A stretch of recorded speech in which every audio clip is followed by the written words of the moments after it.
you cyberpunks and retro nerds out there. Welcome back to another edition of Neon Motherfucking Trash. You got your lovable host, Tommy the Hammer, hanging out with you guys all night long. Summer is definitely coming to a close, and I hope you guys have been enjoying all the crazy movie reviews we've been doing on our channel lately. And there was a couple of local events that we sprinkled throughout. Those were definitely fun. I had a blast. We're going to do one more movie review that's somewhat summer themed, I guess you could say, in a way. When this guy thinks of the summer, I think of horror movies, especially slasher flicks. But tonight we're going to be checking out a slasher flick that's brand new. This one is called In a Violent Nature. I've had my eye on this one for a while now, and I've been meaning to check it out. You guys know this routine. Check out that motherfucking trailer. Peep that shit, bitches, and when we get back, you're gonna know Tommy the Hammer's opinion on In a Violent Nature. Let's go, motherfuckers.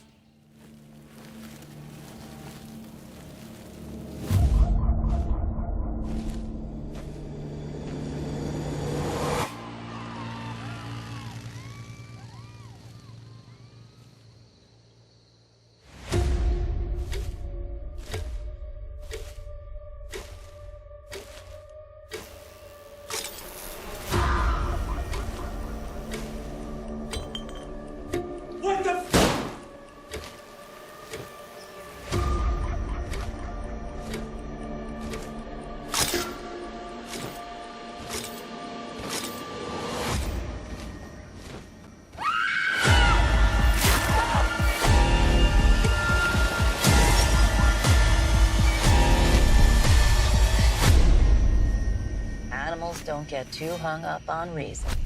They just keep killing.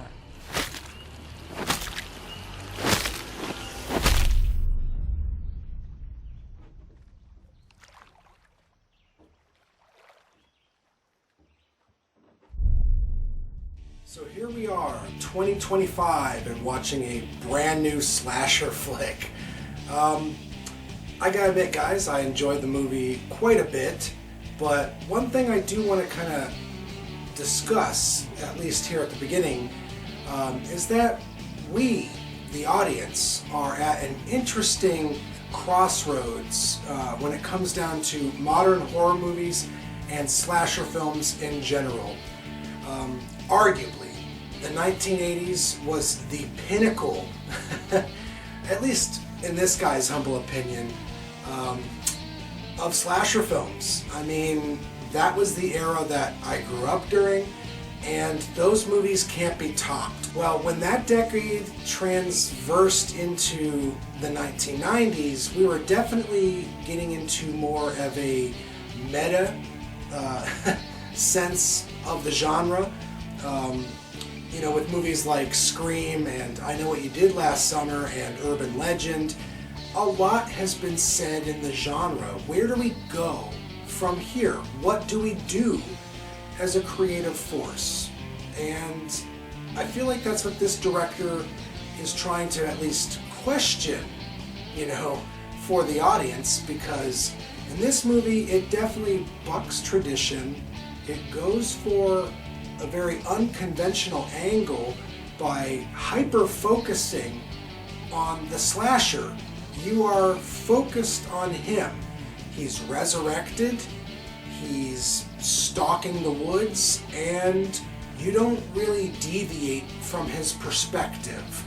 It's interesting because the main characters of the movie, the young college students, as it were, they're there and they're having a conversation and they're partying in the woods. And they're somewhat relatable because we've all been there. We've all partied with our friends and hung out in the woods and did things that we weren't necessarily supposed to do. But we're not focusing on them. And there's almost this weird kind of like faceless nature to the main characters, whereas our, villain, you get to see his face early on in the film.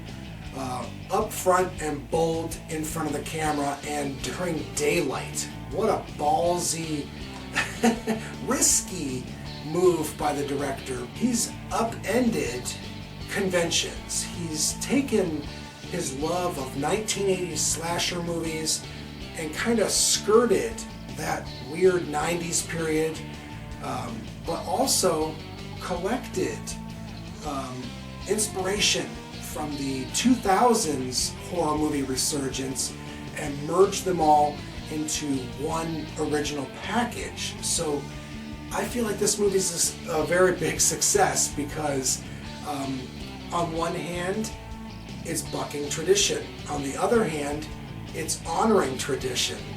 And that's not something I could say about a lot of modern mainstream Hollywood horror movies, is that they somehow honor and bring something new to the table all at the same time, because they most certainly don't. Tom Savini doing special effects for Friday the 13th, or all the gruesome zombie movies like, Dawn of the Dead and Day of the Dead. They left an impression because they were so shocking and they were carving their own way through a decade. So this movie's definitely getting a lot of praise in the underground circuit. And earlier I read a quote on the back of the DVD case by Stephen King, and he's right. This movie definitely delivers buckets of gore, and quite possibly one of the most creative and grossest death sequences I've ever seen. I won't spoil it for you guys, but it's a shockingly subtle sequence involving a young girl and a meat hook. Whew. So, let's get right on with it, guys. Star count on Neon Trash. Tommy the Hammer is going to go ahead and give In a Violent Nature. I was kind of sitting at a flat 6, but I feel like sitting here with you guys and discussing things, it's kind of elevated it a little bit for me, because sometimes it takes a minute after you watch a movie to let it fully gestate. I gotta give this movie, I'm gonna say 7.5. I would love to revisit it. Definitely want to check it out in a group setting. I hope I've been informative. Until the next time, tune in to Neon Motherfucking Trash. Good night, folks. Cheers them beers.